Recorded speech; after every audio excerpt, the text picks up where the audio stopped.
Ito, napakabait nito. Mm. And kaya nga, it really pained all of us sa GMA that he had to go at the young age of 20. Ayun. Actually, para siyang pwede siyang batang kapatid ni Mark Bautista. Ah, May hawig. May hawig. Although ang Mas skin, payat siya. ang skin tone niya medyo I actually not too familiar with medyo him. dark. The Pod Network Entertainment. Hello and welcome to a soulful edition of Best 10 Bets.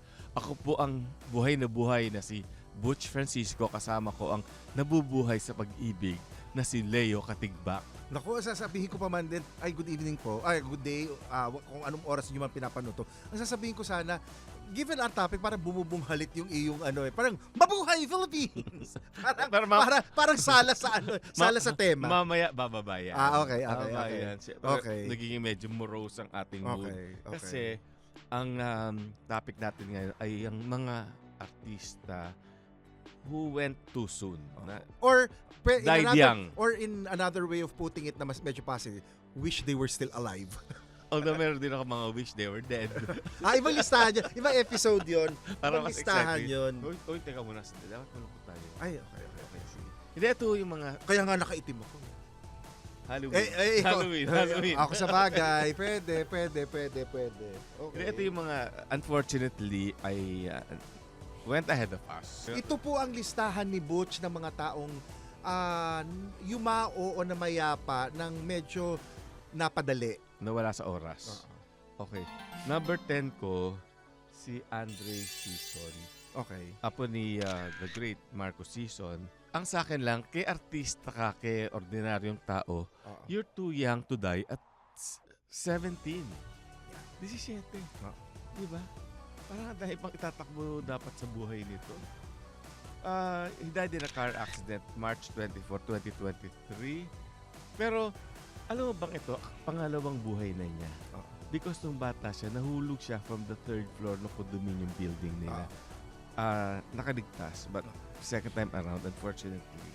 1 month bago siya namatay, dapat ilo-launch siya ng Sparkle ng GMA. And of course, he never made it.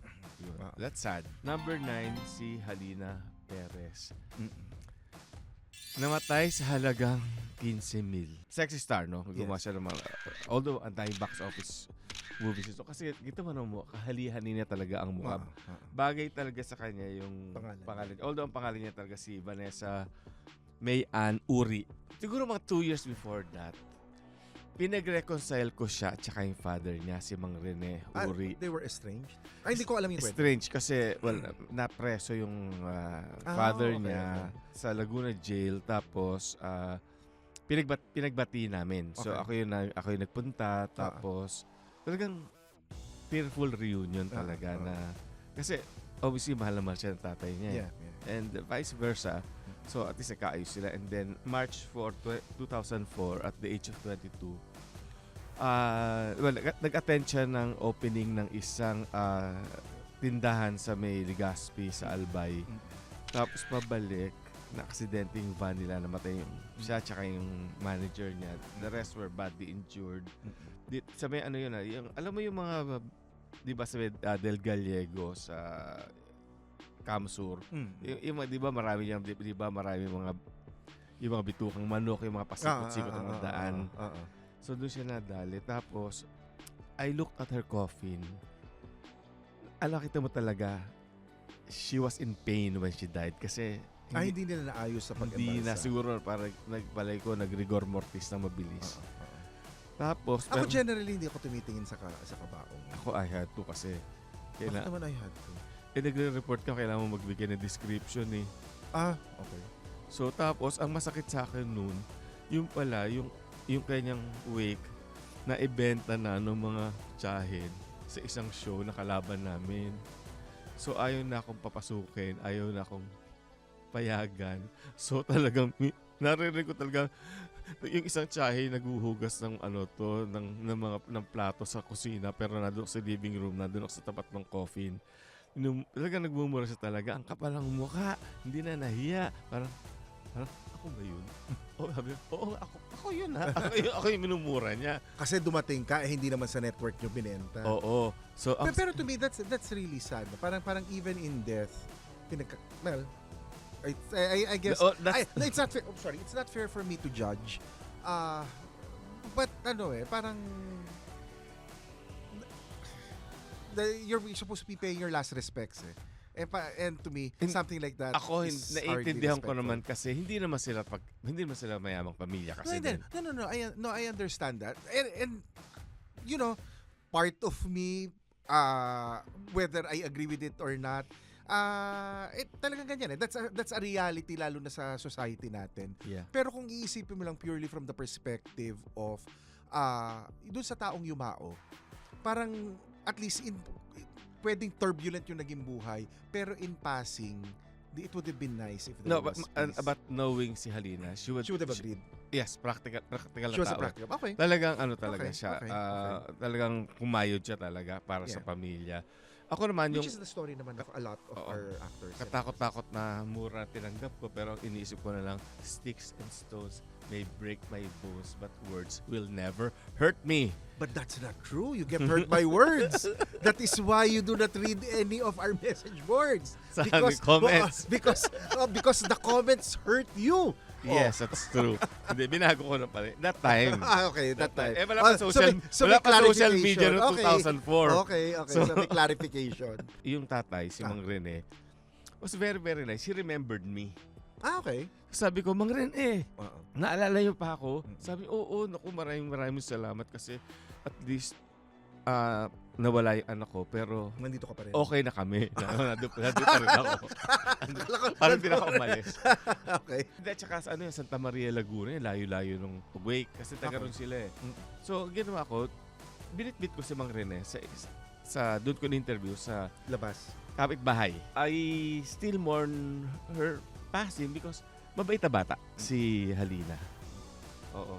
Kaya siya yung aking ito medyo Emotional.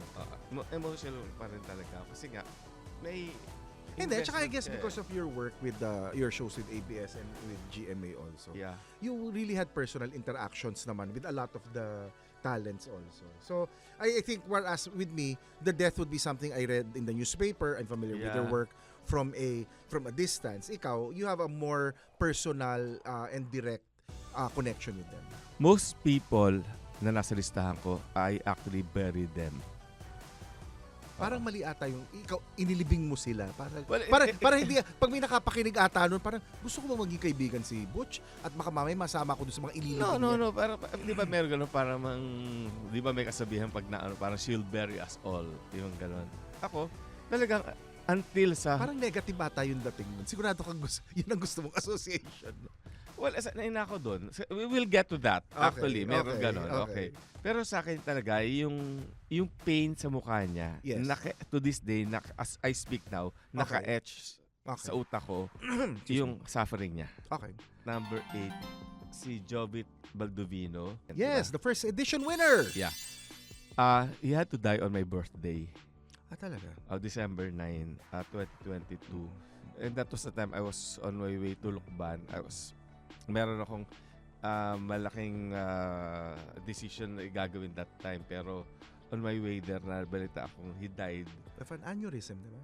Well, una, kasi December to pe-perform siya sa Christmas party. Tapos parang inatake nung December 3, 2022. Tapos, eventually, yun nga. Well, Tapos nag-comatose pa siya, di ba? Oo, nag-comatose. Pero eventually, nung birthday ko nga, namatay siya ng brain aneurysm. Yeah. Yun. At I never met him, pero I've Oh, always admired this watching him perform on talent. television and whatever. Nakakatuwa. And usually, to me, yung mga winners nung early shows, sila talaga yung nakakamangha. Ito At na. saka si Jovit, at least from what I remember, pag nakikita ko sa ABS, he seems very down to earth and grounded. Always smiling, very, very friendly. Number 7, si Miko Soto. Okay, how do I say this? Kaibigan ko nanay niya si Ali Soto. I knew him when he was a kid. Sila ni Kuya Chino niya. And there was a time, when I was in between houses, Yeah. tapos ang nanay niya was also in between houses because si Ali Soto was moving to Mexico that time. So we found ourselves, kami ni Ali Soto, in the same building on the same floor na kami dalawa ang laman. Okay. So kumbaga dulot-dulo kami. Ah. So in the middle of the night, talagang kakatok sa akin yung si Miko tsaka si Chino. Sabi ko, bakit? Sabi ni Mama, pahingi daw ho ng Diet Sprite at saka ng regular Coke. Sabi ko, ano akala niyo sa bahay ko? 7-Eleven? Oh. So gano'n. Pero syempre, ibibigay ko. Uy, talaga naman, ibibigay mo nga pero ang dami mong isusumbat muna sa kanila. Hindi, Ikaw syempre, talaga. syempre binibiro ko lang sila. Hindi, close ka naman, kaibigan mo naman. So pagkatapos nun, may pagkapasaway naman si Miko actually sa totoo lang. Kasi ting nag-aaway silang nanay niya. Kahit na anong talak ni Ali Soto sa kanya, pag bibigay lang ng isang rose, tapos magsasorry na. Kahit ano gawin mo sa kanya, kahit murahin mo yan, mabait na bata naman. May pagkapilyo.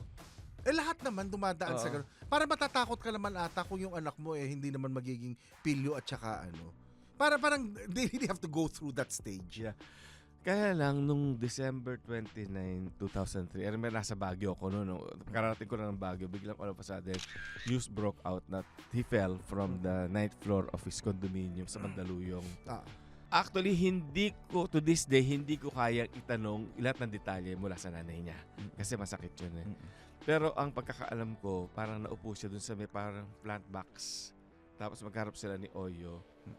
Because hanggang ngayon, some people still believe na suicide. It was not. It was just an accident. Kasi parang alas 4 ng umaga, inaantok na off balance, fell. Yun. Actually, that's the sad thing. Parang people would rather believe the worst part of the story than what actually happened. Because I guess it's more marites worthy.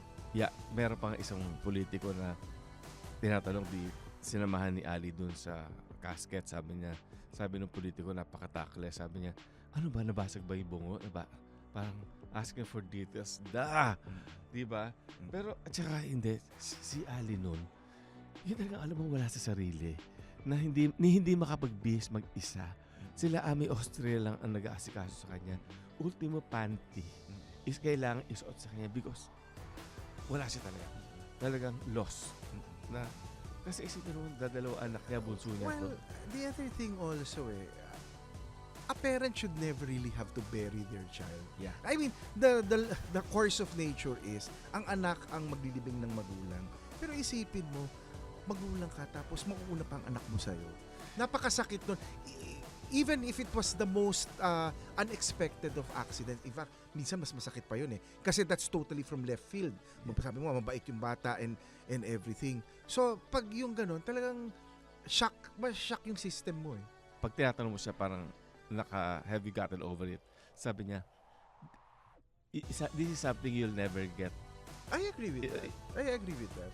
Na, I think I think people who ask that question just really don't have anything they could ask properly kasi who would really ever get over a death? Even if you say that, parang life has gotten back to normal, that's still something that's missing from your life. Kahit papano, it will always leave a gap or leave a hole.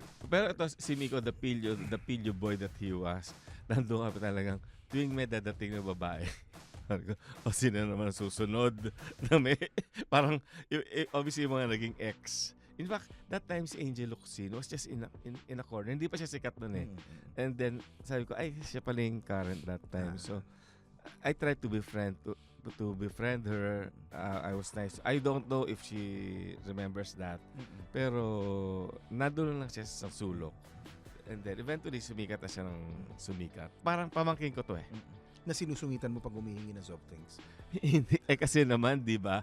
Tinry niya maging manager si Lolit Solis. Si Lolit sabi niya, Christmas, bigyan mo ako ng hamon. Siyempre, magbigyan hamon yung buo. Si Nanay Lolit, binigay mo na ba yung hamon na hinihingi? Opo. Tapos sabi niya, ilang kilo? Yung ang slices ng hamon. Sabi ko, binigyan mo si Lolit na slices ng hamon? Uy, hindi. concerned siya. Hindi na po problemahin ni Lolit ang pag-slice ng hamon. Hindi, pero the thing is more slices. sabi ko, ano ba yan sa sobrang nipis? Nung inabot mo kay Lolit, lumipad. So, alam ko na frustrate ang nanay niya because never niya napapanaginipan. Ako ang nananaginip. Sa panaginip ko siya nagpapakita. Until yung the last one na panaginip ko, he kissed me on the cheek. Tapos and then faded away, nakasmile. Ibig sabihin, okay na siya. Yun ang sa akin yung interpretation ko. Because when I woke up, parang, oh my gosh, parang, so Miko, okay ka na. Number 6, ito, si Miguel Rodriguez. February 1997, 35 years old, pancreatitis. I was still doing Showbiz Lingo that time. It was our big story that time. Na, at 35, bata pa yan, di ba? Oo naman. Ang kagandahan lang kasi, ang sayang lang kasi, alam mo, di ba, si Miguel nag-umpisa yung parang leading man ni Sharon Cuneta. Pero siguro, he was... To Love Again. Yeah, At To saka Love hindi, Again. close up, di ba? Nag-close up siya. Pagkatapos To Love Again, na sini ni Sharon sa Viva. Yeah, he was bright enough to realize na napakaraming leading men. So, ginawa niya, like say, sa partida ni FPJ, tumanggap siya ng kontrabida role. Character. Oo. Tapos, di ba, yung movie mo, Si Aida Silona at si Fe. Oo. Kumbaga, isa siya sa mga artista na bago namatay, napaka-varied ng kanyang roles. Parang lahat, di ba? From leading man, na mayaman, tapos rapist ni Vilma Santos sa isang movie ni Vilma. Tapos, kontrabida nga ni FPJ. Actually, ang trajectory ng career niya, I think, he was following the trajectory of Edu. Oo. Na para, kasi di ba, si Edu naman, kaya niya mag-lead But there's also going to be a limit kung tisoy ka Parang at mahirap siya i-cast di ba? Parang kumbaga, hindi ka laging pwede magiging leading man. Pwede kang kontrabida. Parang si Eddie Garcia. Di ba, si Eddie Garcia will have romantic leads, but at the same time, he was always also the foil. Alam mo kung hindi siya namatay noon, baka siguro active na active pa rin siya hanggang ngayon, no? I would think so. Probably as active as the likes of mga Albert Martinez or John Estrada. Mga I would ganun think. siguro. Mga gas. Kaya ito, isang Or napakalaking even sayang. the likes of think of Eddie Garcia if Eddie Garcia were younger. Number 5, Marquisiello. Ito, inilibing ko din to. Kasama ako hanggang sa huling hantungan. Died December 7, 2000, 20 years old. Starstruck winner. Nahanap lang, just found dead by the mother, si Mildred Cadaweng. I was in Mountain Province kasi dun from Antipolo, dinala siya dun sa Mountain Province kasi yun naman talaga hometown niya. I didn't have the heart to ask the mother, not even the father, yun ko talagang nangyari. Pero maraming ang spekulasyon na lumabas. Pero sa akin kasi, ang Starstruck at saka Starto kasi were sister shows. Okay. Kumbaga, lahat ng mga batang to, let's say, dumaan sa akin para for assessment. And ito, napakabait nito. And kaya nga, it really pained all of us sa GMA that he had to go at the young age of 20. Ayun. Actually, para siyang pwede siyang bata kapatid ni Mark Bautista. Ang skin tone niya, medyo... I actually not too familiar with medyo him. dark ang kanyang to. No. He was buried at the back of their house. Tsaka, yung Mountain Province that time, grabe.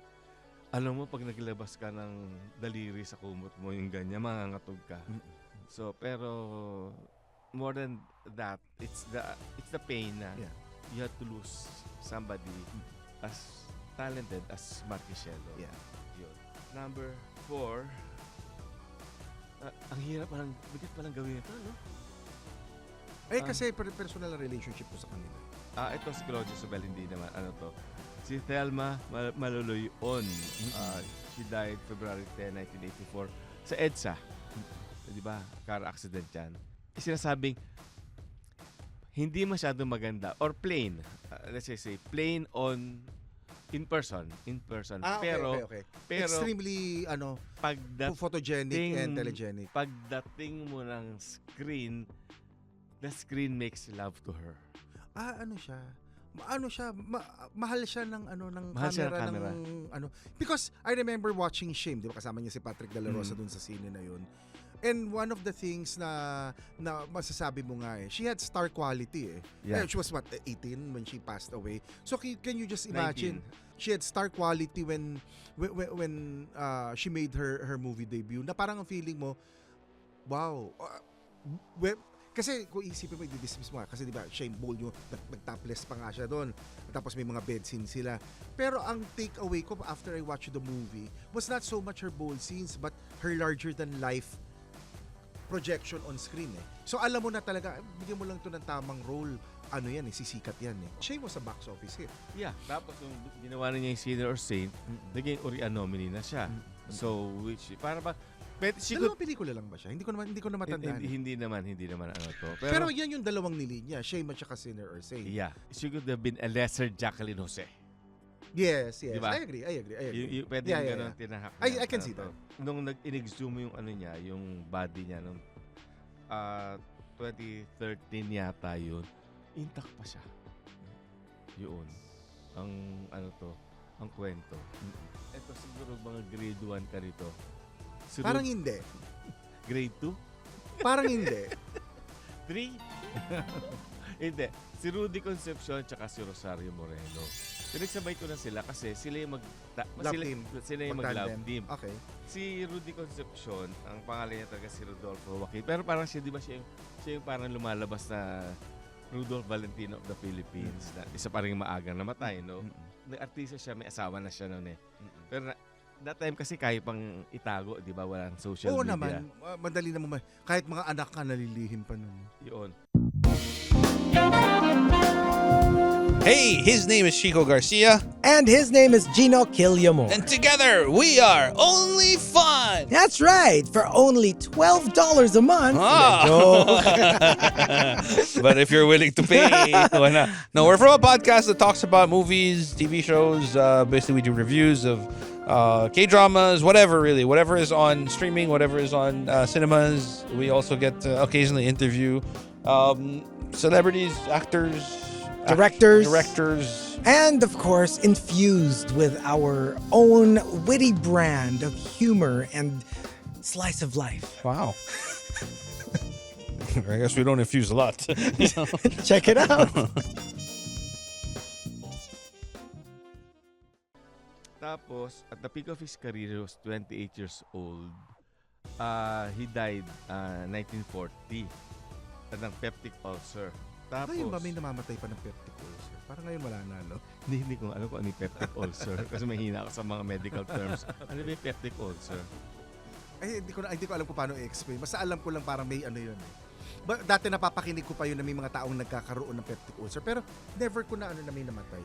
So, probably the medications are out na now. So, tapos, yung kanya mga namang na-outlive siya ni Rosario Moreno, yung kanyang leading lady. Kasi di ba existing pa pelikula ni Rosario Moreno, ha?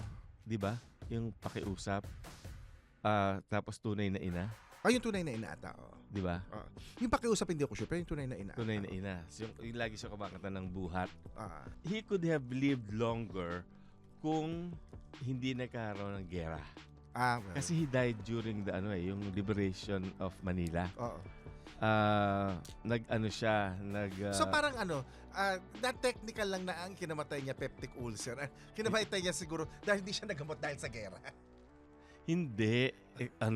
Basta nakatira siya sa may Espanya. Okay. Nagbombahan kasi di ba nililiberate ang UST. So, tinamaan siya ng shrapnel. Nung Battle for Manila naman, 100,000 ang civilians na namatay. So, kasama siya sa mga casualties, unfortunately. Kung sa mga interesadong manood at saka yung kung ano itsura nila noong araw, yung Tunay na Ina nasa YouTube pa, at saka yung ang kasaysayan ni Rudy Concepcion nasa YouTube pa. Oo. Okay. Pero si Pancho Magalona na yung lumabas doon. Doon sa role na yun. At saka asawa pala ni Rosario Moreno was one of the top kontrabidas ng araw, si Fernando Royo. Si Rosario Moreno yung queen of tearjerkers. Parang siyang, kumbaga, siya yung Judy Ann Santos of her time. Number 2, eto, I'm sure nasa listahan mo to, si Rico Yan. March 29, 2002, acute hemorrhagic pancreatitis pa rin. Hindi ba sila magkakasama ni Dominic Dominic Ochoa. Ochoa? Oo. Nasa Iloilo ako dito noon nung nasa San Joaquin Beach. Tapos biglang si Milo Gumila nag-text sa akin na namatay na si Rick Wen. And parang nagulat ako talaga ako doon. Because kagulat-gulat naman talaga. Nung nagko-condo pa ako, magkakapit-bahay kami.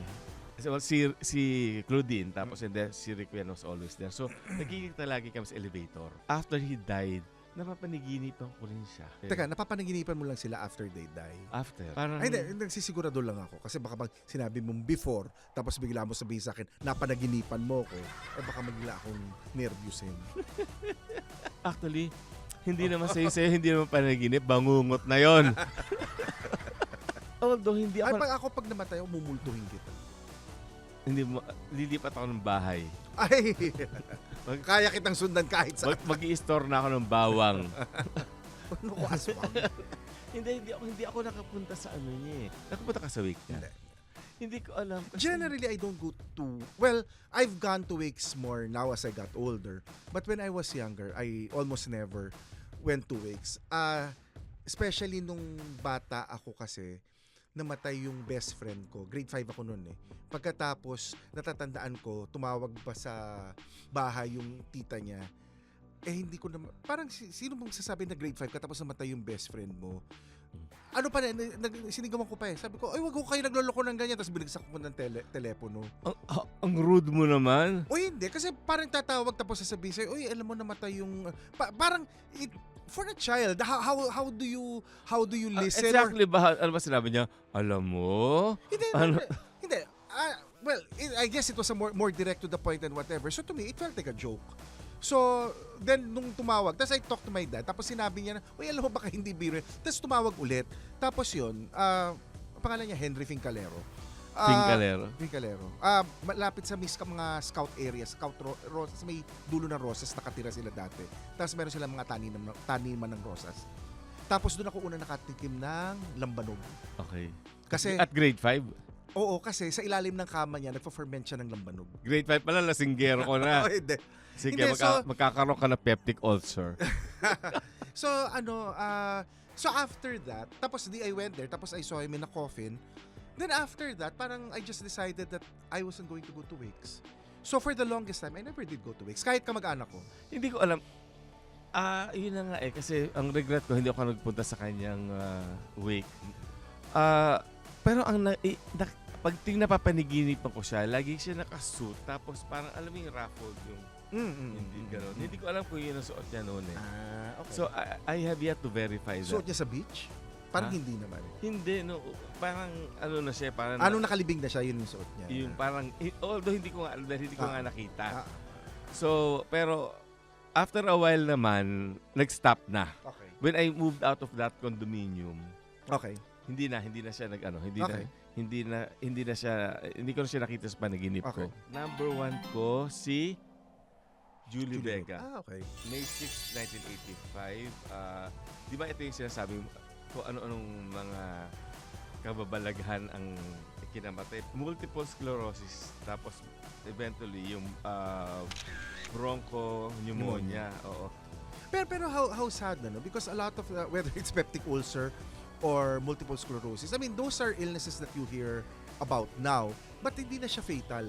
I mean, na-opera siya, naaayo siya. But I guess at that time, the medication wasn't there or the infrastructure to fully address it wasn't there yet. 16 anyos lang siya noon. Ngayon, kaya ako siya nilagay sa number 1 kasi kung hindi namatay, ito ang pag Siyang mga kaligan ni na, she came, I Okay. think, slightly Before- after before- Janice No, and no, before before. Julian. No, kasi kung ito nabuhay, she could have changed the landscape of Philippine entertainment. That's Because also, pwedeng si Julie Vega at saka si Janice de Belen could have been the next Nora Honor and Vilma Santos of Correct. Philippine Well, that's entertainment. true. Yeah. In fact, si Janice de Belen nga was even given nga nung nagdalaga na solo movies. Imagine kung kasama niya nakikipagpukpukan siya kay Julie Vega. they could have really been big stars. Kasi di ba sa industry ito, kailangan talaga May- meron kang karibal. May karibal. May karibal ka. And then kaya lang ako natatawa kasi you mentioned Janice. Kanina lang magka-text magkaano kami ni Janice. She was asking me about Shake, Rattle and Roll. But anyway. Di ba supposedly rival? Actually, ang totoo, yung Flor de Luna dapat kay Julie Vega. Kaya si Janice was supposed to be the kontrabida Wilma. Siya ay Ended inangat. up being the bida. Oo, tapos eventually nagkaroon Annalisa si Julie Vega. So naging nagkaribal sila. But they were friends. In fact, nung binurol siya sa Mount Carmel, punong-puno daw ang Mount Carmel noon. And then, nung nilibing siya sa Manila, sa Loyola Memorial Park, malapit sa likod ng bahay niyo. Hindi naman, sa likod ng village namin, hindi naman sa likod ng bahay namin. doon. Malayo-layo naman ako dun sa Loyola Memorial. Ikaw So, naman. okay. Kundi matatakot rin Ang, naman ako. ang aga-agang dumating ni Janice. Kung muntik na raw mapisa si Janice sa dami ng taong dumating. Oo natatandaan ko yun Parang at the height of Judy Vega, she was being compared to Nora Honor. Ang dami sanang nangyari na pwedeng nagbago talaga ang dynamics ng showbiz sa Pilipinas. Ayun lang ang nakakalungkot. I guess good side and bad side. When they're gone too young, they are preserved at their prime or approaching their prime. So I think that's ultimately the last image that people will have of them. Hindi katulad yung tumanda ka na tapos may mga pumalit na sa'yo. Parang iba yung nagiging tingin ng mga tao. Pero kung halimbawa sa kasikatan mo, sa kagandahan mo, sa kagalingan mo, doon ka nawala. The last image they have is you at your most perfect self. So parang si Marilyn Monroe. Tama. O kahit si Princess Diana. Yeah. Diba? Yun parang you become a legend. Would you rather be that way? Or would you rather live a ripe old age? Two answers. If you wanted to be remembered, it would always be good to be remembered when you're at your prime rather than napaglumaan ka na. But as a person, I'd rather live to a ripe old age. But hopefully, I'm still strong. Yes. Ayoko naman yung naka-wheelchair lang ako na hindi ako makagawa. Strong ka pa naman. Okay, sige. Sobra ka naman. Well, our list has similarities, pero siya, mas expanded lang ng scope sa akin kasi hindi lang puro on-cam na talents yung tiningnan ko. But people who are very, very influential also. Number 10 ko, Deo and Rinal. Okay, my first boss. Yes. Si Deo and I were actually in UP at roughly the same time. Pero we were not in the same college. Mass communication siya, ako philosophy. But we did have some common friends. So every so often, nakikita ko siya sa arts and sciences. But even when it came to our careers, I was doing Penthouse Live. Tapos, nung lumipat sa ABS-CBN, naging Martin and Pops together, sila ni Enrico were doing the Edu Show. Pagkatapos, when I was doing Tonight with Dick and Carmi, they were doing Loveliness. The only time that I actually did get to work with Deo was for Tatak Pilipino. I was the director, and Enrico and Deo were the ones who worked on the first 2 to 3 episodes because they set the template for the show. Then after that, they moved on to other projects. But that was the only show na talagang magkatrabaho kami. But we would always see each other in ABS-CBN. We actually ended up being neighbors pa. So, I have looked at his career remarkably. And the success of Dreamscape Entertainment, which has produced one hit show after the other or multiple shows na sabay, si Deo yan. Si Deo was not just a brilliant writer, but he was also a brilliant strategist and a brilliant marketing man. So when he would create a program, he would look at it from end to end, from the concept all the way kung paano niya papaalagwahin para mas ma-appreciate ng tao, paano ipopromote sa advertisers. So yun sa kanya buong buo, ganun siya magpalakad. And I think Deo was also the type who doesn't micromanage, but he had the knack for getting very, very good people. So a lot of the people who trained under him actually ended up being business unit heads and very, very good producers and whatever because he gave them the leeway. But alam mo na lahat ng programa may Tatak Deo. Dumadaan sa kanya lahat. Alam mo, ang tawag ko sa kanya, the bright boy of Philippine television. Yeah. Actually, ang totoo, he made difficult, he put the I in difficult sa TV. Oh, yeah. Kasi, At saka si Deo, he doesn't compromise. Hindi pwede yung maski papano na. And the one thing that I appreciated with him, si Deo hindi nanlalaglag ng tao niya. in any of the meetings and whatever, if for example a program concept is going to be criticized, he will either say that okay, we'll look at it and whatever, but not once in any meeting that I've attended na napakinig ko na nanlaglag siya na kasi kasalanan ni ganito, hindi niya. He has never Okay, done that. isang innovation na ginawa ni Deo. Nung araw, ang pag may talk show ka, isa lang ang guest mo. Si Deo, ginawa niyang, sige, tatlo ang guest mo. Hindi na baling mas matagal ka pang dumaan sa parlor, bumiyahe, pero parang ito lang screen exposure mo. Kasi na-realize siya ang tao, eventually naging sawain. Tama. So isang episode ng isang talk show, tatlo kayong guest. Nakasalang. Tama, Nakasalang, tama, ayun. tama, Okay. tama. Ang number 9 ko, Francis Passion. Okay. Si Francis was a very, very good Ito ba si Jay? Oo, yes. Pero si Francis, mas nakila kasi he worked on The Princess and I, he worked on The Wings of Love, he worked on Jezebel. So, mas familiar ako sa TV work niya, but his movie work was also very, very good. I don't know if it's something that's special or whatever. On the night he died, I actually saw him. I was So supposed suspect ka? Hindi, ano ko ba? I was supposed to meet sina Mr. M sa Uno Restaurant. So pag dumating ako ng maaga. Ito si Borto? Pero You want to talk about the restaurant muna? Hindi. Ikaw talaga. Pero si Jay was I have a lot of things to say about the restaurant. hindi. So si Francis was there. Pagkatapos, since maaga ko dumating, nagkwentuhan pa kami ni Francis. That's why I got the shock of my life when a few hours later, I got the news that he had passed. Sabi ko, oh my God, I was just talking to him literally a few hours ago. So, I was one of the last persons he was talking to. Very gentle siya. Ay, diba? oo naman. Diyos ko, parang ang feeling mo, hindi makakabasa. Iisipin, paano ba kaya nagde-direct si Francis? Napakamalumanay niya, napakabait niya, napaka-pleasant niya. Parang hindi niya kayang magalit. Yeah. Pero, very, very talented guy. And he could really have lived, he died at 38. Yeah, actually binigay niya ako ng isang Belgian chocolates. Ah. Sabi niya, bibigay ko sana to kay Leo, pero sige, sa'yo na lang. Okay, sira. Number 8 ko, AJ Perez. Okay. Ito naman ang talagang tragic. Ito yung galing sa Pangasinan. Tarlac. Natutulog sa sasakyan tapos nagka-aksidente tapos diba, broken ribs. Yeah. That's why I think ABS had to look at parang really when you have your long tapings and whatever, ABS added more precautions after to avoid something similar happen. I mean, it was truly unfortunate. Pero di ba yun, galing ka sa TV. Siya, natutulog siya sa sasakyan kasi galing sa shoot. Kasi ito yung kapatid ni Judy Ann Santos no, sa Kasali-Kasalo, no? I think so. One of the younger brothers. Yeah, I think so. Yeah. Ay, yan ang ganto. So, 18 years old. Yeah. So, di ba ang lungkot-lungkot naman yan? Pero pareho sila ni Miko Soto, yung mga cornea sila dinonate. Okay. Sa napakinabangan. Yeah. Ano yan? Star Magic Batch 13. Yeah. Now, ang number 7 ko, nasa lista mo, si Jovit. Pilipinas Got Talent First Edition winner. And really, when you hear his voice, alam mong na give him more original songs and he would have made it hits and whatever.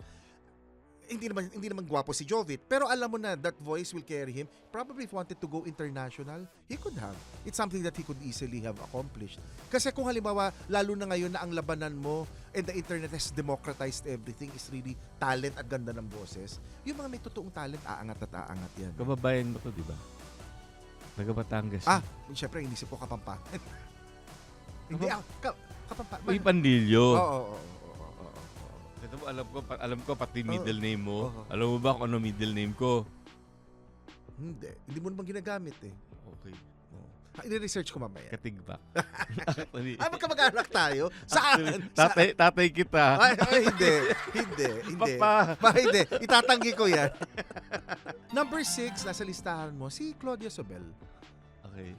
I think we've said it already. She really is larger than life. She made such a striking impression on screen. And kumbaga, the moment we heard that she died, parang isipin mo na lang what could have been. Yeah. Pero hindi, yung kwento lang yung sinasabi ko na hindi mo siya masyadong parang plain siya in person pero magical on the big screen. Isang beses, yung nasa bahay ni Madre Lily sa Green Hills, dumating si Inday Badiday. Tapos sabi, Day, pahingi naman ng tubig. Sabi ni Lolit Solis, Ate Lutz, huwag mong utusan yan. Si Claudio Sobel yan. may ganun daw, pero pag nakita mo sa big screen, Wow, as in talaga ang ganda. Pero kasi pag tiningnan mo na, well, if I remember, kahit paano naman may makeup siya sa Shame eh.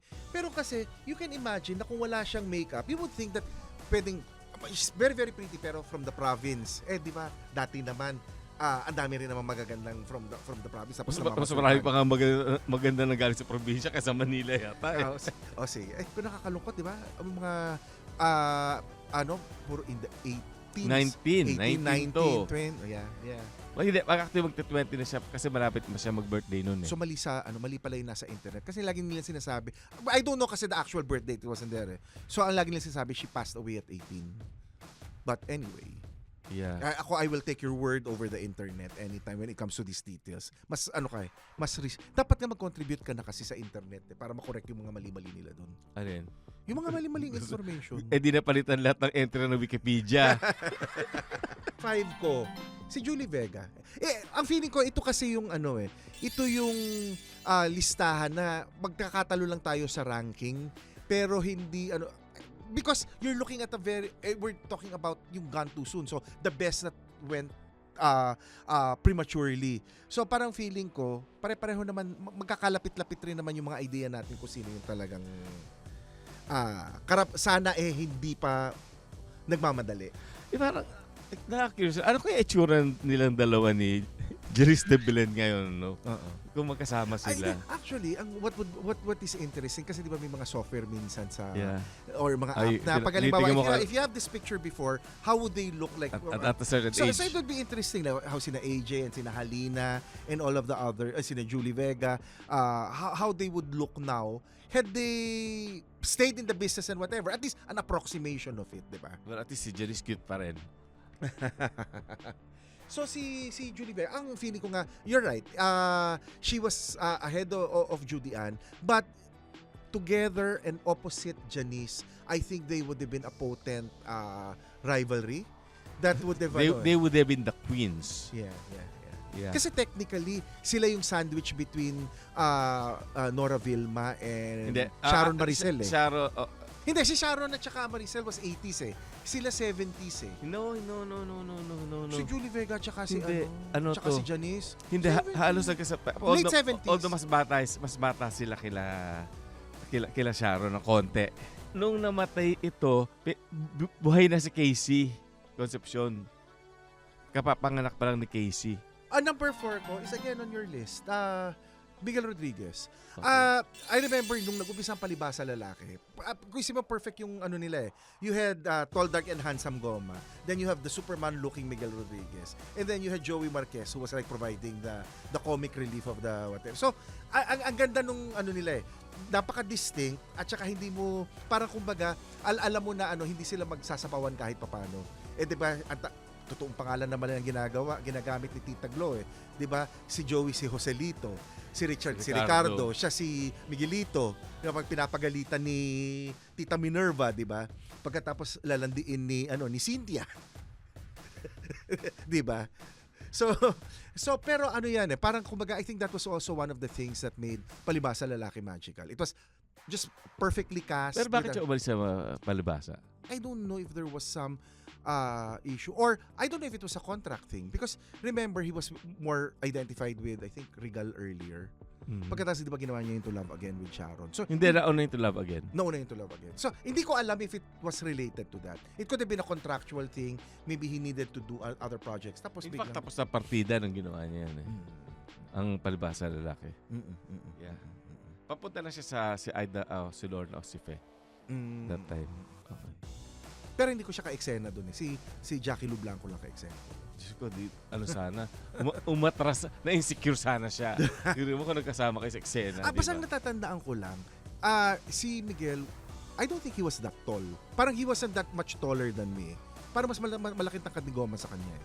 Matangkad naman si Goma. Pero hindi naman 6'5 si Goma eh. I mean, si Goma matangkad pero hindi naman siya yung overly towering na. So ang feeling ko, he was probably closer to my height eh, which is about 5'8". Basta, ito, at least before he died, nakagawa siya ng one of the most important Filipino films, yung Virgin Forest. Yeah. And he was very good there. Yun. Sayang nga, sana yung Virgin Forest nga ma-restore. But that's with Regal. So we'll see what Rosel will do. Galing niya dun sa yung di ba nagbubugbuga sa baba tapos nakaburol yung tatay niya. Parang wala ba kayong respeto sa patay? Di ba? Galing-galing eksena niya ngayon. Actually, that's an era nga na sana maraming pelikulang ma-restore. So, but we'll see. My number 3, nasa listahan mo rin. Rico yan. You know what's actually surprising in iTunes? Kasi, di ba, ABS has a big library in iTunes. One of our strongest movies, or two of our strongest movies, are the pairing of Claudine. Claudine Barreto. So isipin mo, practically 2 decades since he passed away. The love team with 2002. Oh, yun. 2 decades. 22 years. The love team with Claudine Barreto has withstood the test of time. It's I'm glad na we were able to restore it na eh. Pero natutuwa rin ako, na-restore namin yung sinila ni Judy Ann Santos eh. Na nakakatuwa rin, kasama si Gloria Sevilla. So, we're hoping that that's something na mapalabas ulit namin sa sinihan. It's actually nice to bring them back to the movie houses. But si Rico, we still get lots of requests na sana yung lahat ng pelikula niya ma-restore. So alam mo na, kung ano yan, siguro kaliga na yan nina John Lloyd, nina Jericho, nina Piolo. Ang number 2 ko, Rick Segreto. Yeah. Si Rick Segreto, I don't think he even reached his prime eh. Paakyat pa rin siya eh. But the fact... Na-reach naman yung prime Hindi, niya. feeling ko, may ano pa yun. May Hindi, angat pa yun. No, kasi medyo, nung by the time he died, medyo parang nasa semi-retirement na rin siya eh. Pero ang bata pa no semi-retirement. Oo, pero maaga siya. Hindi, kasi nung sumikat siya, may edad, 30 na siya nun eh. Kahit na. Pero pag singer naman, hindi naman yung katulad ng artista na youth is such a premium eh. Hindi, Pag singer may ano ka eh. Kasi bago siya, nag-asawa na siya ng isang teacher from Guam. Tapos, paano na? Parang umayaw na rin siya sa showbiz that time. Pero, hindi showbiz ang umayaw sa kanya. Hindi, parang umayaw siya, parang inayawan na niya showbiz that Hindi, time. ayun nga. But there's a difference kasi if I'm the artist and I'm the one withdrawing as opposed to the business telling me na, hey, you're overstaying, Hindi, you're welcome. siya yung nag-withdraw. So that's why I always felt that ang ganda ng niya ng discography niya eh. So alam mong may patutunguhan pa yon. And the fact that his version of songs Hanggang are still ngayon, popular and that's saying something. Yeah. Hindi katulad ng ibang kanta na mas popular ang remake. Siya, mas maganda pa rin yung mga original versions niya. And to me, I never thought Rick had the best voice, but I always thought he had pero pinakamaganda timbre. a very, very distinct tone and timbre to his voice na kahit hindi mo alam ang itsura niya, basta mapakinig mo yung kanta, kahit i-cover version niya, alam mong siya ang kumakanta. Ganun kamarkado ang boses niya. And to me, that's always something I like about singers rather than parang generic sounding ka. Ang number 1 ko, Jay Ilagan. Yes. Lalo na, if you saw more of his later films, Soltero for one. And then, Kisap Mata, obviously, ang galing-galing niya. Tapos with the other Kakaba-kaba. shows of Kakaba-kaba, iba ang talent ni Jay. Para kumbaga, kung siyang lalabas at ikaw ang baguhang artista o kahit batikang ka artista, hindi pwedeng mahina ka. Kasi literally sa sobrang galing ni Jay, either lalamunin ka ng buhay o you'll be forced to up your game. Mabait daw kasi to, naka-eksena. Ay, oo naman. Di ba meron silang pelikula, yung na, sa Viva eh. Nakalimutan ko lang yung title na ang eksena, sasampalin niya si Lorna. Pagkatapos, I think ang naging usapan tutotohanan, pero bigla sa lakas, nakita mong nagulat si Lorna. Pero, bro ka ba yung sine? Maging akin ka lamang. Tapos, natatanda ko one time, there was an interview with Lorna na kinuwento niya yun na sa sobrang lakas na nabigla siya. But, it was such a good performance. Sadly, Jay and Rick Segreto died of the same way, motorcycle. Ito naman, magsasoli lang ng Betamax copy. Hindi, VHS naman, VHS. Ting dumadaan ako doon nung araw. Kasi lapit sa GMA noon eh. Nagdadasal ako. Timog. Tapos, I think Ibardulasa yata yun. Basta, yung side street na yun, yung parallel na sa EDSA. Siya, intersection siya. Okay. Hindi, ibig ko sabihin, kaparallel ni EDSA, yung isa. Si Ibardulasa. Papuntang EDSA. Pero, yun, parang killer nung araw. Killer intersection. Ngayon, mamatay ka na sa traffic. Big role or small role. Kahit ngayon sa Bad Bananas So, si Jay has proven that he can do comedy, he can do drama. At saka, si Jay, when you look at him, he's not classically handsome. He's not like Christopher De Leon. Hindi ba dapat Pero, di ba dapat nga yung Maynila sa Kuko ng Liwanag, dapat kanya yan? Ay, hindi ko alam yun. Kanya yun, kaya lang kasi he had grown kinda big. Medyo mataba siya noon. So, kinuha si si Bembol Rocco. Si Bembol Rocco nilagay. Na-imbis na siya. Pero nakapag-shoot na rin ng ng eksena si Jay Ilagan para sa Manila sa Kuko ng Liwanag. Tapos, but nung inaaral yung Russia, she was too healthy to be Julio Madjaga na galing ng probinsya para at maghihirap sa Manila. So, they had to take in Bembol Rocco instead. Yun. Actually, ang isa pang gusto ko kay Jay, tuwing papanoorin ko yung mga lumang sine na ginawa niya, ang nakikita mo, hindi si Jay Ilagan. Ang nakikita mo yung role. So I think he was somebody who was very, very dedicated and conscious about his craft na hindi niya chachatchahin yung role. Plus, ikaw ba naman, katrabaho mo, Mike De Leon, mga Lino Broca, mga Pio de Castro, o diba? Makakatrabaho mo silang lahat. So, that is my list of people we wish had not moved on too early, because easily if they were still around, or they had stayed around a lot longer, they would have made a lot of very good television and movies and whatnot. And I think a lot of the younger actors would have been able to learn so much from them. Hindi, ito, si Deo Indirenal, kasi nakita yung pangalan. My last conversation, serious and long conversation with him was when I was leading ABS-CBN. So, papunta na ako ng LA noon the day after. Sabi ko, Deo, dinner naman tayo para makapagpasalamat ako sa lahat ng tulong mo. So, sa Melos, yung tapat ng ABS. Sabi ko, Deo, bago tayo maghiwalay, tatanong ko lang sa iyo, ganun ba talaga ako naging consumption sa inyo sa ABS-CBN? Sabi niya, hindi, ano ka ba? Doon sa mga pasaway, Class B ka lang. Tapos, sino Class A? Sige, sabihin mo, sino Class A? ang mga initials, isa starting with an M, isa T. Pag sinabi ko yung isa, alam mo agad eh. So, yung mga yun. Pero Class B lang ako. Okay. Okay. So natuwa ka naman doon? Hindi. I still wanted to be Class A. Oh, okay. Naku, alam mo, natatawa lang tayo, pero siyempre, masakit sa dibdib. Yeah. Lalo siyempre sila Miko. Siyempre. At saka sa akin yung sa last two, because I knew them. And then yung kay Francis nga, sabi ko, it's still very difficult when you think na only a few hours earlier, you were chatting and you were laughing. Pagkatapos sabi niya sa akin, uuna na ako kasi inaantok na ako, uuwi na siya dun sa bahay. Pagkatapos sabi ko, tama, dadating na sila Mr. M yan. Sige, para makamove, para makarecover ka na, para hindi masyado masakit yung pagkawala sa'yo. Tandaan mo lang yung tsokolating para sa'yo binigay sa akin. Ako naman yung tumaba. Sana for a lot of young people, especially the Gen Z, a lot of the names here you're probably not familiar with. But if you have the time, go through the internet, look at some of their works, and to see the possibilities of what could have been. Okay, well, with that, how do I say goodbye? Well, you started with such bravado earlier, so baka yun na rin ang ano mo. Hindi, ako po, talagang hirap. Hindi. Ano po, ganyan ho talaga ang buhay. Talagang una-una lang. Pero sana mas may maulo sana sa akin.